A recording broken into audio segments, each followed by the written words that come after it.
Bienvenidos a Escuela para Padres. El día de hoy hablaremos acerca de la prevención del consumo de alcohol y drogas y para ello está con nosotros Raúl Cabezas, coordinador de Senda Previene en Tomé. Muchas gracias por estar con nosotros y acompañarnos en este programa en que pretendemos educar a la comunidad de los papás, de los padres apoderados de toda la comuna para ciertos temas. En el caso específico de hoy, la prevención del consumo de alcohol y drogas. Muy buenos días, Francisca, muy buenos días a todos los televidentes de Gvisión. Gracias por la invitación y un gusto para mí poder estar acá con ustedes. Raúl, comencemos con cifras o con datos específicos en nuestra comuna acerca del consumo de alcohol y drogas. ¿Cómo estamos como comuna?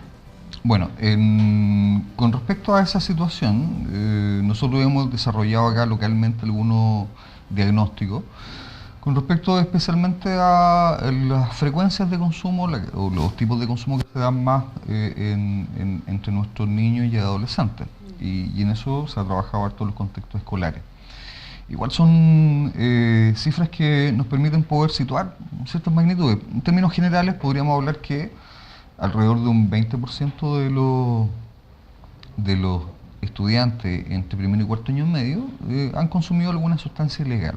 20%, más o menos. Porque evidentemente en algunos casos se dan consumos de más de una sustancia y en otros se dan consumos de una sola sustancia. Y en el caso de los estudiantes entre quinto y octavo año básico, ahí andamos en torno al 10%, sustancias ilegales. Estamos hablando de ahí marihuana, pasta base, cocaína, en fin, o psicofármacos sin receta. En el caso de los consumos de sustancias legales, entre comillas, a pesar de que hay que señalar y enfatizar que efectivamente en el caso de los menores de 18 años no hay droga legal, pero para que nos entendamos, en el caso del alcohol y el tabaco, ahí suben bastante más la cifra, digamos. Y ahí en el caso de los estudiantes de primero a cuarto medio andamos en torno al 30-35% dependiendo un poco de la sustancia, y en el caso de los niños de entre quinto y octavo año básico andamos en torno a una cifra entre el 15 y el 20% dependiendo de la sustancia y el nivel de año. Pero eso es más o menos en términos de cantidad.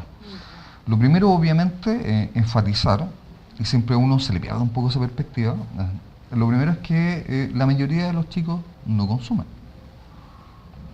Es el primer dato, o sea, porque de repente tenemos, y nosotros a veces reproducimos en el discurso, algo que refuerza a veces la percepción para los propios niños, niñas y adolescentes de que ellos deben consumir porque eso es lo que se espera de ellos en esa etapa. Y no es así, porque efectivamente la gran mayoría no consume.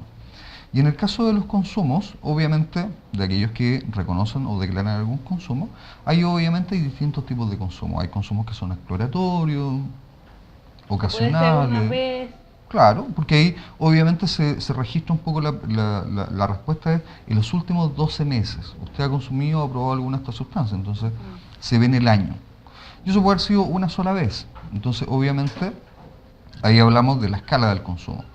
Y ahí tenemos consumos que claro que son experimentales, ocasionales, y otros consumos que son más habituales y otros consumos que son derechamente problemáticos.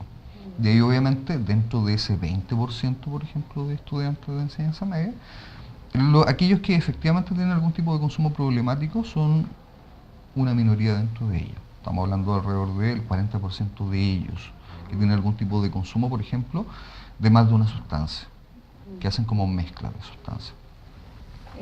Vámonos un poco al tipo de drogas y al alcohol específicamente, partamos con ello. ¿Cuáles serían más o menos la respuesta que dan los estudiantes, en este caso los estudiantes, acerca del por qué consumen alcohol? Bueno, en general nosotros en nuestros estudios tenemos dos tipos de estudios, por decirlo de alguna manera. En uno, efectivamente, cuando les preguntamos si han consumido alguna sustancia en los últimos 12 meses, en fin, se les consulta también una serie de alternativas con respecto a por qué lo hacen. ¿Ya? Y después obviamente se separa la cantidad de respuestas por tipo de consumo.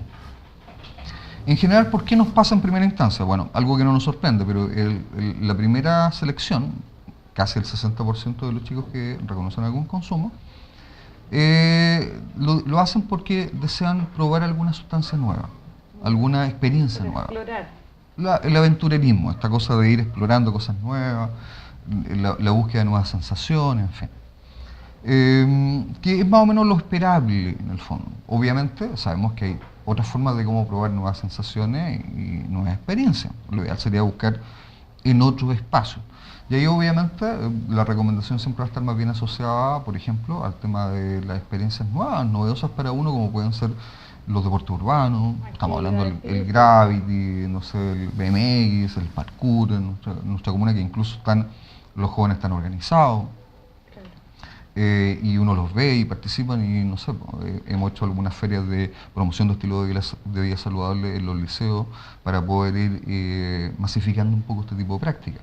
Y ahí la OMJ, por ejemplo, hace un súper buen trabajo en esa área. Ahí te debe llamar la atención con otras cosas que no sean... Proponérsela, abrirla. De hecho, las organizaciones, y eso hay que reconocérselo también a los jóvenes y a los adolescentes, ellos mismos hacen en esos espacios, ellos invitan a participar y dicen cuando ellos se juntan, que es gratuito, que ellos pueden ir a aprender, en fin, dejan ese espacio abierto.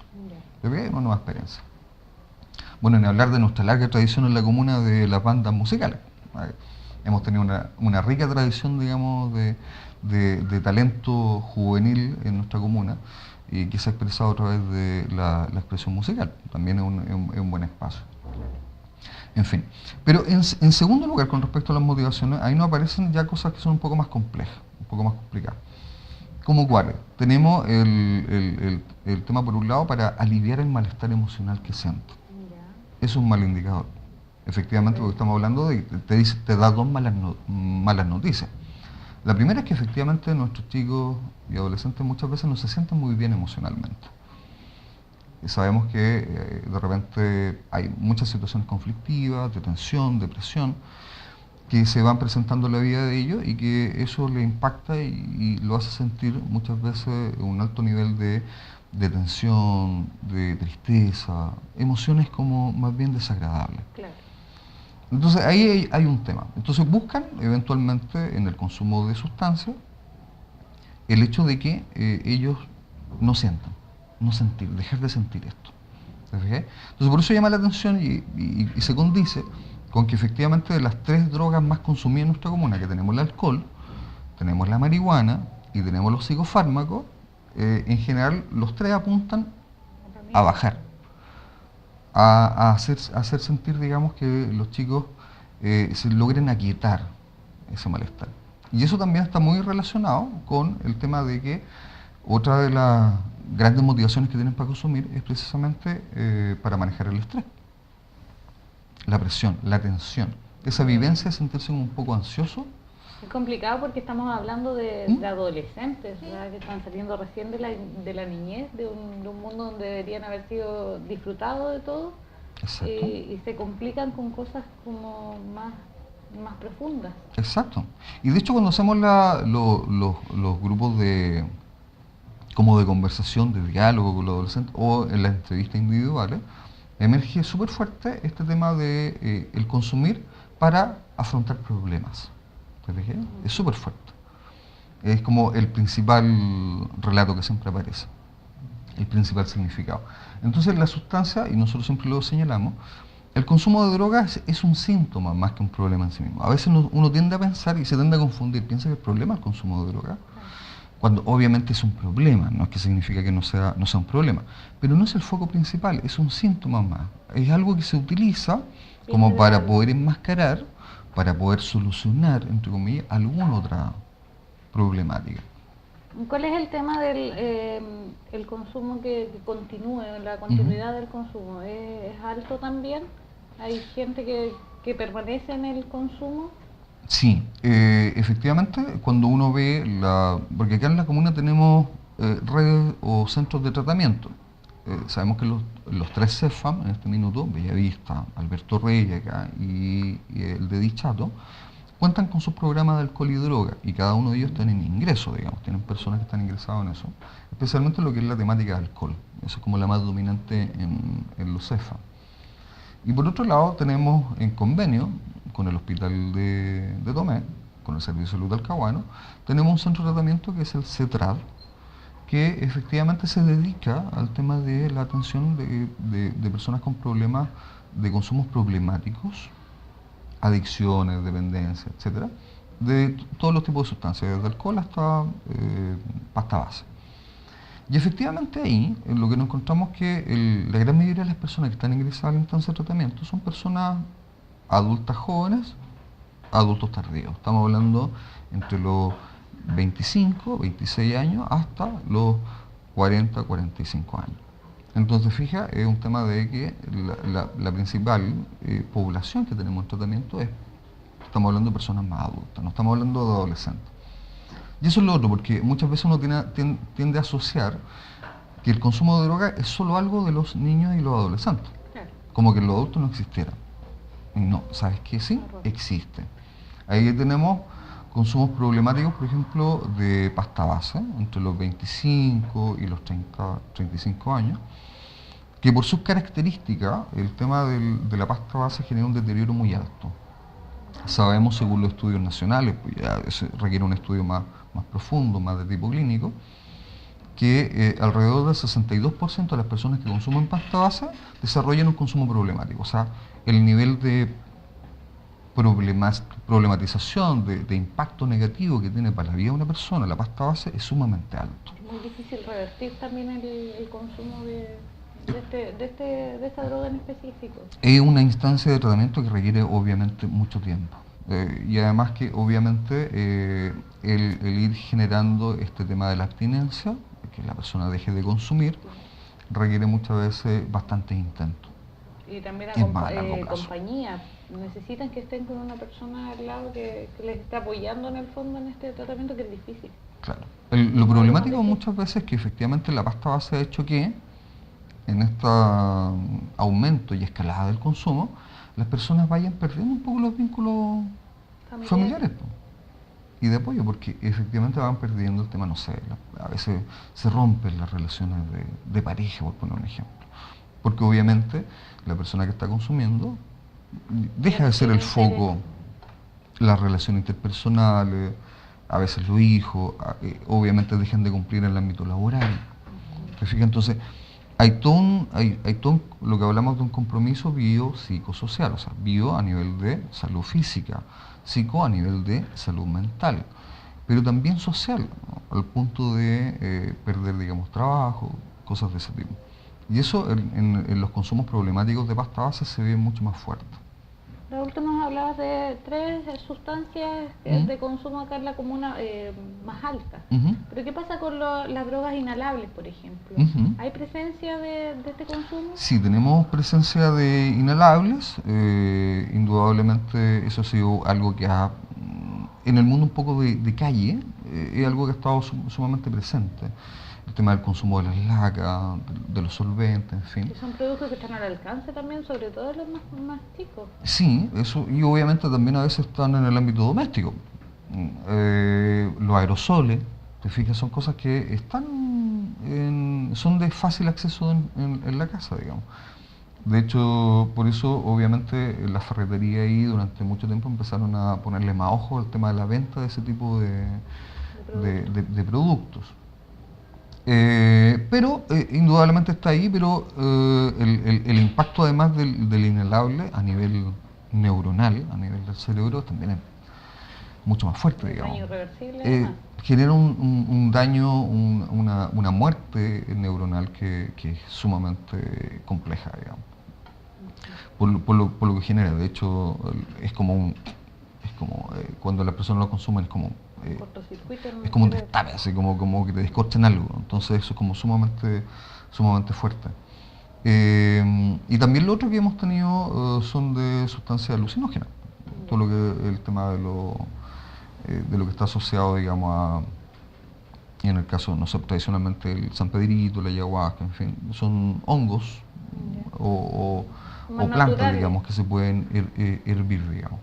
El problema del alucinógeno, en general, es que lleva a vivir una experiencia psicológica que implica muchas veces alucinaciones muy severas, muy Ya. intensas, tanto a nivel visual, a nivel sensorial, táctil.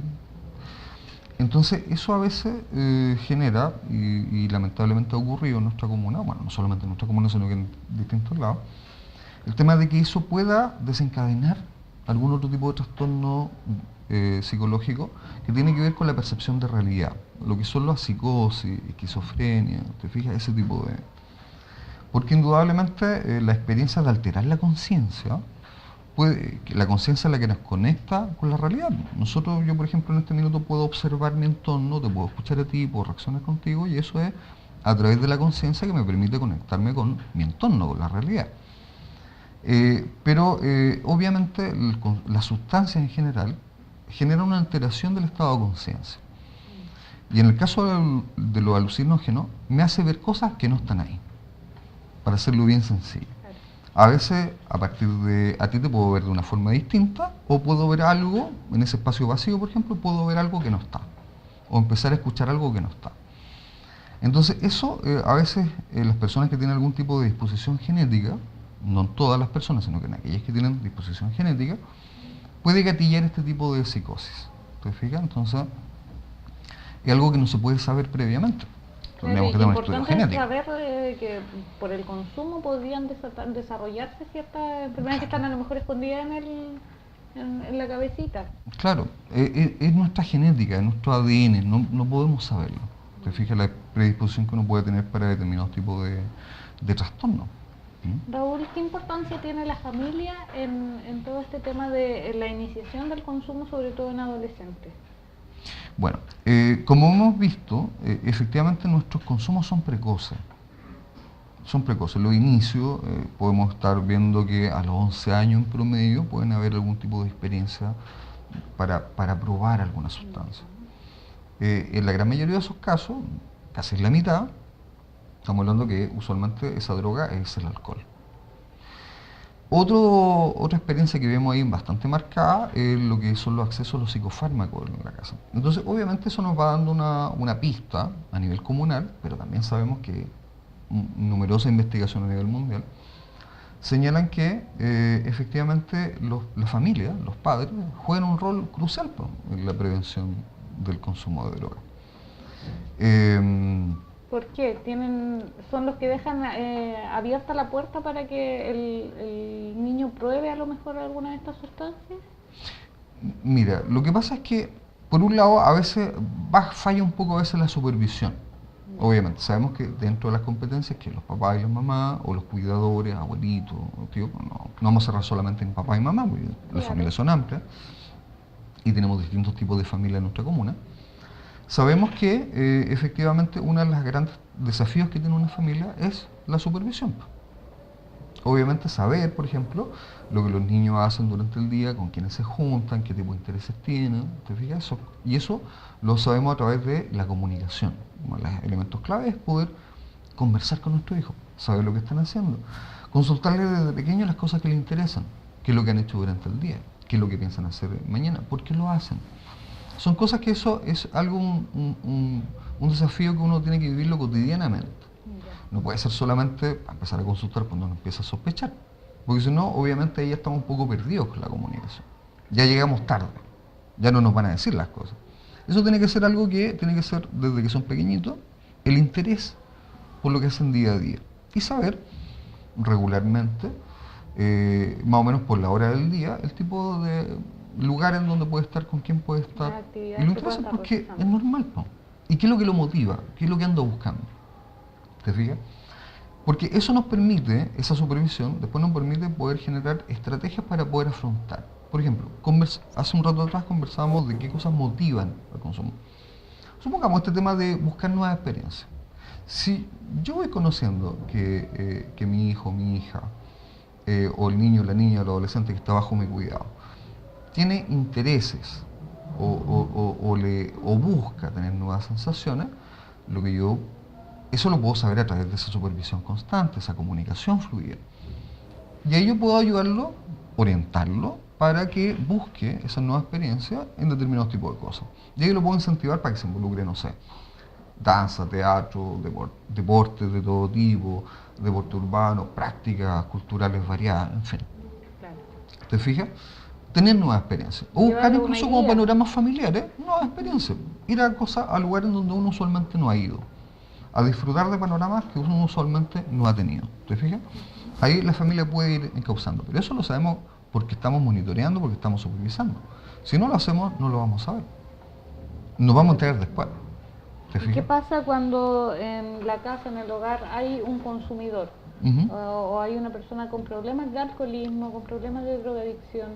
¿Es una influencia muy negativa para el niño o no necesariamente pudiese seguir los mismos pasos, por Claro. así decirlo? O sea, sabemos que la influencia social existe. Cada uno de nosotros nos vemos influidos a lo largo del día y a lo largo de nuestra vida por distintos temas, desde la televisión, los medios, la publicidad, todo nos influye. Claro.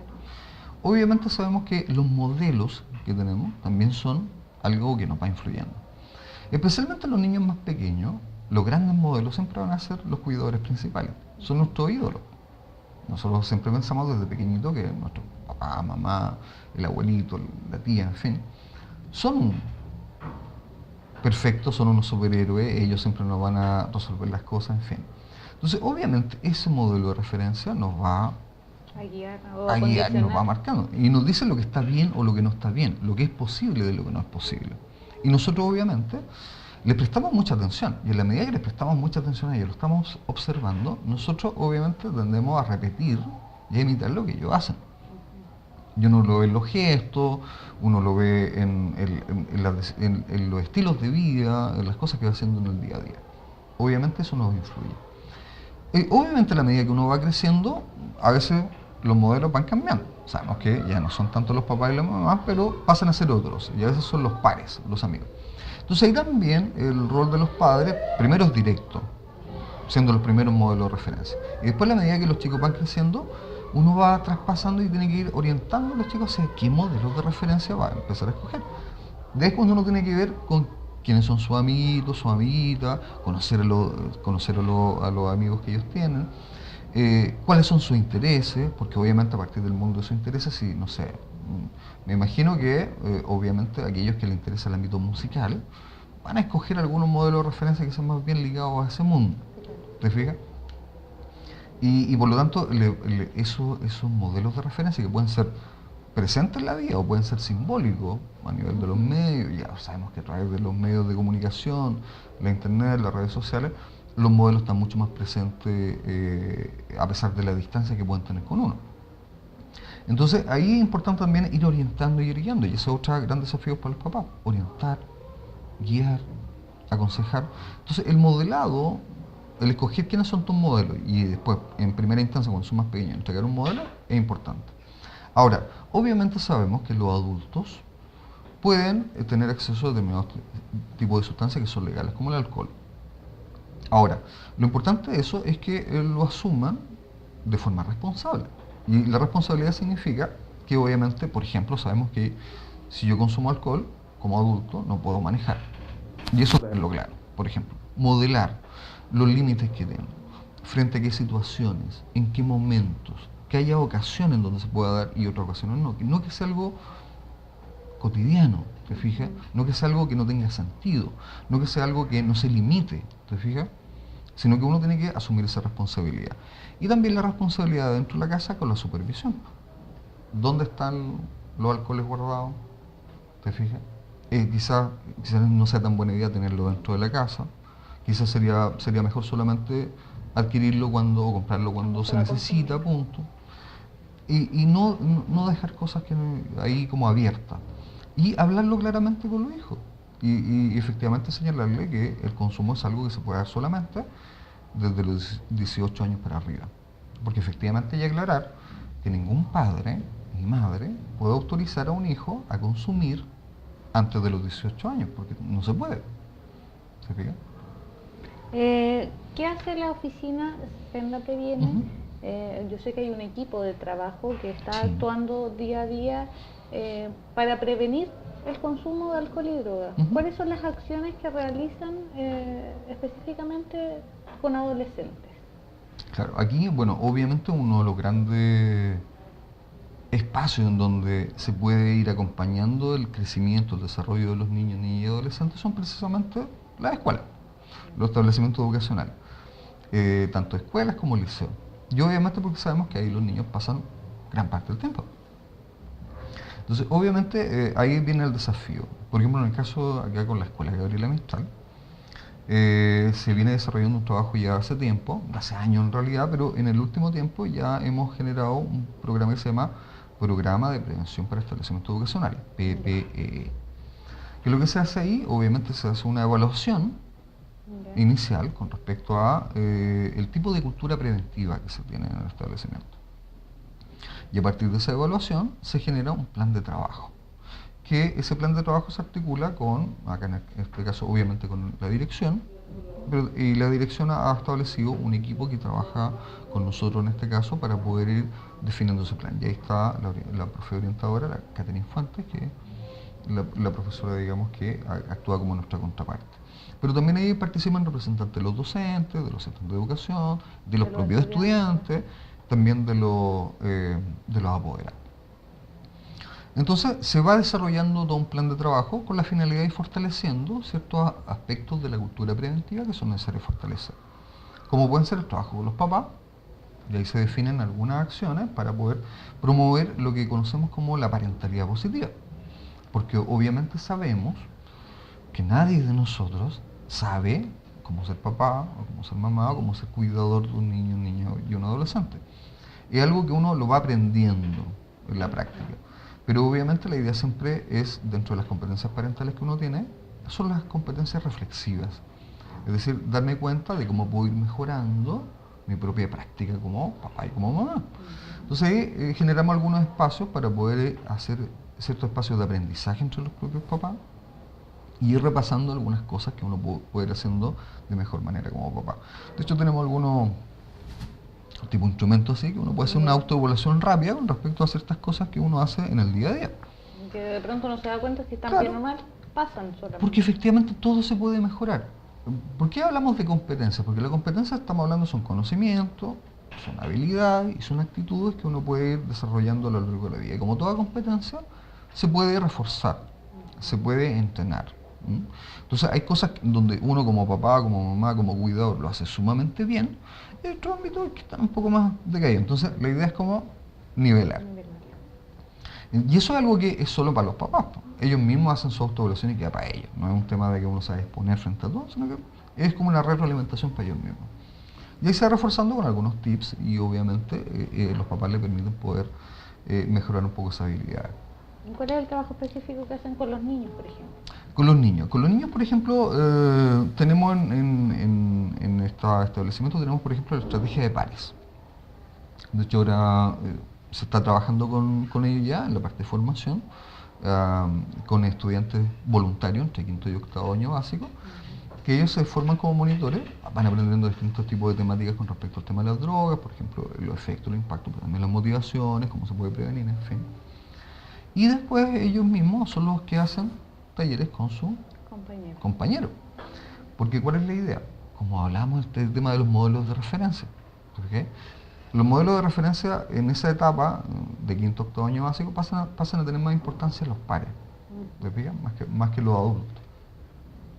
Entonces mejor que ellos mismos sean los que porten el mensaje, los que hagan el tema de prevención. Igual que ellos puedan ser los monitores, se sienten importantes y los compañeros también valoran el trabajo. Y además que eso refuerza la inclusión, la participación, la ciudadanía dentro del involucramiento y el sentido de pertenencia con la comunidad educativa, y va generando también el hecho de que ellos puedan desarrollar sus competencias, porque el día de mañana ellos pueden optar, por ejemplo, a estudiar carreras vinculadas con ese tema, a desarrollar sus propias habilidades de comunicación, de gestionar un grupo, ¿te fijáis? De trabajar en equipo.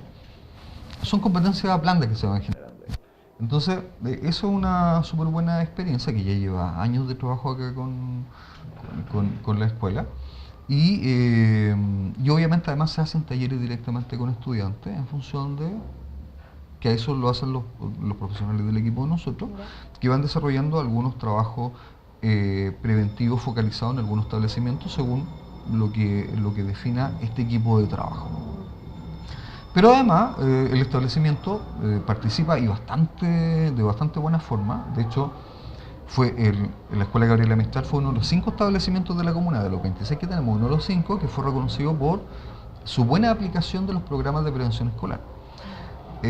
Todos los años nosotros ponemos a disposición de todos los establecimientos educacionales materiales que implican entre 4 a 6 sesiones de trabajo con los niños para poder ir trabajando las competencias preventivas que llamamos.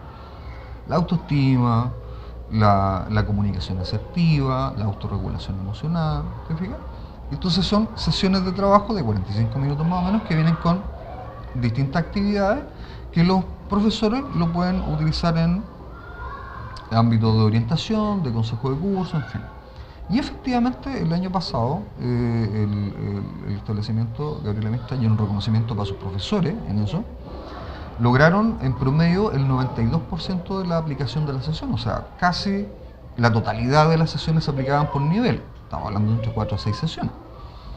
Por un lado, y por otro lado participaron un total de 628 estudiantes de todo el establecimiento participaron de todos estos programas. Estamos hablando casi del 80% de la matrícula del año pasado.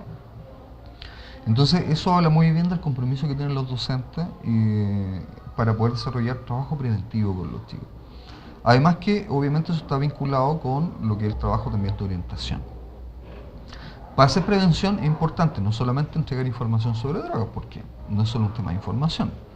Como hemos visto, las motivaciones por las cuales se consume, como puede ser el manejo del estrés, el aliviar el malestar emocional, o el mejorar las relaciones personales que uno tiene, o el tema de imitar de repente a otros jóvenes, la influencia social, es necesario que uno vaya desarrollando las habilidades para, por ejemplo, manejar la influencia social, lograr gestionarla, lograr tener un pensamiento más crítico, no dejarme llevar por lo que los demás quieren de mí, o el tema de la autoestima, la autorregulación emocional, para poder yo manejar mis propios estados de ánimo. ¿Te fijas? Esas son cosas que son importantes porque están a la base. Claro. Entonces, en esos programas que son el Aprendemos a Crecer, el Descubriendo el Gran Tesoro desde Kinder, se empieza a trabajar, el Aprendemos a Crecer, que es de primero a quinto año básico, a sexto año básico, ¿verdad? Y después de séptimo y octavo, que tenemos la decisión es nuestra. Acá han sido una súper buena herramienta y ha sido apreciada por los profesores. De hecho, la evaluación que el profesor hicieron acá del establecimiento, le pusieron una nota 6,5 a los materiales, que es una bastante buena nota. Raúl, nos vamos con lo último.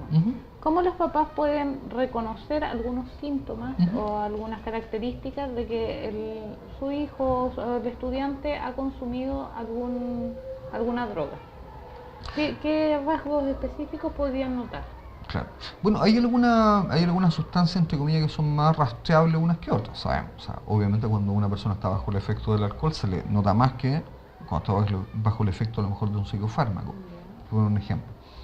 Entonces, lo primero es que obviamente cuando hay consumos ya más establecidos, empiezan a ocurrir ciertos cambios. Cambios a nivel cognitivo, a nivel emocional, a nivel social, a nivel físico también. Y esos cambios repentinos, sin otra explicación, uno tiene que estar prestando atención. Por ejemplo, de repente de un día para otro cambia el grupo de amigos y empieza a juntarse a veces con niños más grandes, por ejemplo. O habla poco de los amigos con los cuales se juntan, uno no los conoce. Ese tipo de cambios así puede ser algún indicio, hay que poner ojo. Otro tipo de cambios que pueden ocurrir como en ese lado, el tema de precisamente también el desinterés por las cosas. De repente en algún minuto estaba muy interesado en cosas, no sé, bueno, en el teatro, en desarrollarse como músico, o efectivamente hacer el tema de los deportes extremos, y de repente de un minuto a otro algo que le apasionaba mucho, Ya no lo quiere. deja de ser interesante. Esos cambios de repente. Los cambios repentinos de estado de humor, por ejemplo. Así, pero repentinos, así, de un minuto a otro cambian de estado de humor, se vuelven súper irritables con mucha facilidad. O cuando se habla de ciertos temas como con el consumo, como que hay cierto actitud defensiva, así como de no cuestionar o de querer ocultar. Las desapariciones misteriosas, por ejemplo. Ese tema de no saber, o no querer hablar de ciertos temas, de dónde estuvieron, con quién estuvieron, en fin. Esos cambios repentinos, sin explicación, obviamente nos van dando señales de que puede haber algún tipo de consumo problemático. O sea, hay varios elementos que Varios mencionaste indicadores. que se puede ver. Nosotros ahí tenemos algún tipo de cartilla, así como un checklist, así como cosas que uno va viendo. Ahora, obviamente, la idea es que se van mezclando varios de ellos, porque uno de ellos por sí mismo puede ser por otros motivos. Uno tiene que discriminar. Por eso una de las cosas clave es el tema del involucramiento cercano de los papás en la actividad de los hijos. Uno tiene que conocer el día a día, involucrarse, estar ahí, lograr supervisar la comunicación. Y segundo, tener una actitud receptiva. Porque si yo sé que mi papá o mi mamá me van a castigar, me van a sancionar, simplemente, no me van a escuchar, y me van a dar un sermón de 2 horas y me van a dejar castigado con las penas del infierno, probablemente yo voy a preferir no hablar. Uno tiene que tener una disciplina súper fuerte en la casa, normas y límites, pero esa disciplina tiene que ser con afecto, ¿se entiende? Y con un motivo, con un sentido, con un fin. Y con la capacidad de poder recibir y acoger también, porque los niños igual pasan por problemas. Uno a veces como adulto tiene un poco la mirada de que los adolescentes y los niños no tienen ningún problema. Y no es así. El adolescente, por ejemplo, en el día a día tiene que enfrentarse a la evaluación de los pares, el mundo social, que si es popular o no es popular, si es rechazado o no es rechazado, en cómo se ve, su propia autoimagen, que a veces no le gustan ciertas cosas, en fin, que a veces pasa por experiencias, no sé, equivocarse frente a un grupo de personas. Yo me acuerdo que una vez cuando era adolescente me caí frente a un grupo de amigos en la playa y todo lo demás, y para mí esa fue la experiencia más vergonzosa y humillante que uno puede haber vivido, y obviamente eso genera impacto. Los adolescentes son mucho más sensibles a una serie de cosas. Y eso requiere que el papá y la mamá también sea sensible. Y para eso el niño tiene que sentir que puede contarle las cosas a los papás y a la mamá, independientemente de que eso tenga consecuencias. Y aunque eso pueda significar algún tipo de castigo, pero que eso se haga con sensibilidad, con afecto, ¿se entiende? Explicando el porqué. ¿Te fijas? A modo de reparar y no solo castigar. Y después buscando las soluciones frente a eso que vamos a hacer. El hecho de involucrarse también en la solución. Y a veces también una de las cosas que los papás también, papás, mamás, cuidadores, deben asumir es el gestionar o buscar ayuda frente a un determinado tipo de cosas. ¿Dónde podemos buscar ayuda, por ejemplo, si nos encontramos frente al consumo de nuestro hijo o nuestro estudiante? Bueno, todos los CEFAM cuentan con programas de alcohol y droga, para empezar. O sea, ahí precisamente pueden solicitar ayuda. En el caso de Alberto Reyes, por ejemplo, la encargada del subprograma de alcohol y drogas es la psicóloga Ismaela Nova. Y ella es la encargada del subprograma de alcohol y drogas y ella perfectamente puede orientar, recibir las consultas, dudas que pueden tener los papás. También nosotros acá en nuestra oficina, que estamos en los Lugo 1380, también podemos orientar a papás, mamás que tienen dudas con respecto al tema, o incluso también poder conversar eventualmente, atender eventualmente a los niños y niñas que están viviendo este tipo de situaciones. Las escuelas también están preparadas para eso, todas las escuelas. De hecho, sabemos que acá tenemos un equipo, hay un protocolo de trabajo que se activa con la finalidad de dar una respuesta de atención al niño, la niña y el adolescente. ¿Cuál es la principal preocupación que todos vamos a tener? El bienestar del niño, la niña y el adolescente. Que el niño esté bien. Porque efectivamente, como les señalaba desde el principio, hay que entender que el consumo de drogas es un síntoma más de otro tipo de cosas, que es necesario poder ir viendo. Y para eso, obviamente, hay distintas instancias a las cuales se puede recurrir para buscar ayuda. Y obviamente a partir de eso evaluar cuál es el mejor curso de acción. Si ya hay una situación realmente problemática, tenemos incluso centros de tratamiento con psiquiatras, con médicos, con psicólogos, con terapeutas ocupacionales que pueden trabajar en el tema. ¿Se fijan? Y a veces, simplemente con una buena orientación, con una buena psicoeducación, con un buen asesoramiento, ¿sí? se puede ir orientando ciertos temas. Pero para eso hay que estar dispuesto a conversar. a comunicarse. Y hay que recurrir también a estos lugares, Sí, solicitar la ayuda. cuando se da ayuda. Sí. Raúl, ¿hay alguna actividad que tengan programada próximamente o en lo que queda del año? Sí, bueno, tenemos este tema en septiembre, se van a desarrollar actividades de parentalidad positiva. Con el equipo acá del establecimiento se definió trabajar con los apoderados de séptimo año. Eso va a ser como especialmente el grupo de trabajo. También van a haber actividades destinadas para los niños, especialmente en promover lo que es la alimentación saludable. Se definió trabajar en cuarto año básico, eso se va a trabajar dentro del plan. También estamos con este tema de la estrategia de pares, que esperamos que ahora a fines de agosto, mediados de septiembre ya finalice la formación, y a fines de septiembre ellos comenzarían ya con sus réplicas, para hacer el proceso de acompañamiento. También tenemos ahora en octubre, que también el establecimiento también ya ha definido participar, el Festival de Teatro Preventivo Escolar. Entonces ahí que los chicos puedan entregar mensajes preventivos de distintos tipos de problemáticas desde la mirada de ellos. Entonces también es un súper buen desafío. Y así, pues hay varias actividades que están enfocadas de trabajo en el establecimiento. Está en proceso de la aplicación de los programas del continuo preventivo. En octubre tenemos el proceso de monitoreo. Y ahí se va trabajando con la mesa educativa para ir definiendo las distintas acciones a desarrollar. Así que hay hartas cosas que están planificadas, como ves, con el equipo preventivo de acá.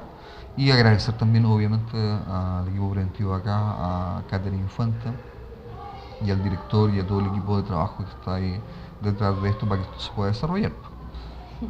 ¿Habrá algún mensaje que quieras darle a la comunidad? Te damos el espacio aquí en Gevisión para que puedas decirles algo en especial. Sí, a mí me gusta mucho una frase que nosotros repetimos harto, que es el tema de... Es importante siempre comprender que el tema de la prevención es una acción de amor al final, de afecto, porque uno se preocupa por el otro, ¿te fijas? Y para eso todos y cada uno de nosotros debemos desarrollar lo que nosotros hablamos, el me cuido, tener la capacidad para poder desarrollar estrategias para cuidarme yo, autoestima, regulación emocional, ¿te fijas? Desarrollarme plenamente, ser todo lo que puedo llegar a ser, no ponerme límite, crecer. Y para eso es necesario que yo me cuide, tener un autocuidado. Pero también es necesario que yo cuide a los otros, el te cuido, te cuido. Y eso lo podemos hacer día a día todos nosotros podemos cuidarnos unos a otros. Los estudiantes con los compañeritos, te fijas, obviamente los profesores con los estudiantes, los papás con los hijos, en fin. Y para poder construir como comunidad, nos cuidamos. Y eso es el desafío de toda comunidad. Una comunidad educativa como la Escuela Gabriela Mistral, es obviamente una comunidad que también debemos cuidarnos, nos cuidamos. Siempre en todos los niveles. La prevención siempre se tiene que trabajar en todos los niveles posibles. Y la idea, siempre pensando más que en detectar un problema, es en fortalecer, entregar las competencias y herramientas para poder lidiar con los problemas el día de mañana. Así que nada, gracias por la invitación a ustedes y el excelente trabajo que ustedes como canal también desarrollan involucrándose en este tipo de temáticas que son formativas para las personas de nuestra comunidad. Claro que sí. Muchas gracias a ti por venir a compartir con nosotros todo el trabajo que haces en la Previene en la comuna y por darnos también algunos tips para reconocer esto del consumo en adolescentes. Así es. Muchas gracias y podemos profundizar en algunos temas que a ustedes después les vaya interesando. Muy bien. A ustedes en la casa los dejamos invitados a seguir viendo Gevisión y también Escuela para Más.